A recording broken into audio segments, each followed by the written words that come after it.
There's a name you hear across the Caribbean, in Jamaica, in Suriname, in old plantation records: Coromantee.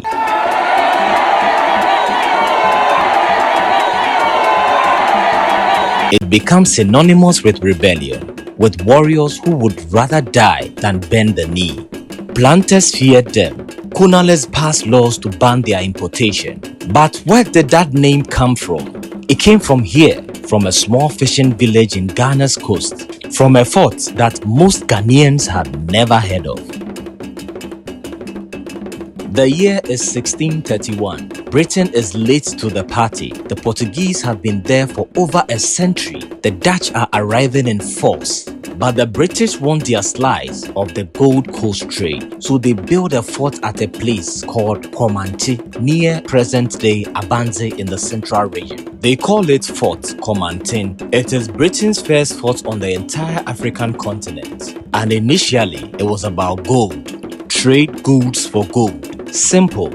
But soon, the trade changes. The demand across the Atlantic changes, and Fort Courmantin changes with it. Archaeologists and historians have studied this place. They found something disturbing. Unlike the massive slave dungeons at Elmina or Cape Coast, the Fort Courmantin's design is different. It had no large dungeon, only one narrow exit. But the southeastern bastion, that became something new. A prison dedicated, specifically holding human beings before the long voyage. From this tiny fort, tens of thousands of Africans, mostly Akan people, Fanti, Asante, were shipped across the ocean. And when they arrived in Jamaica, in Barbados, in Suriname, they weren't called by their real names. They were called Coromantees after the fort that imprisoned them. But here's where the story twists. These Coromantees brought something with them across the Atlantic. They brought their military culture, their pride, their refusal to accept chains. In 1760, a man named Taki, a Coromantee, led one of the most massive slave rebellions Jamaica had ever seen. He and his followers took over plantations, killed enslavers, and nearly overthrew the British rule on the island. In 1763, in Barbers, what's now Guyana, another Coromantee named Kafi led a revolt over 2,500 enslaved people.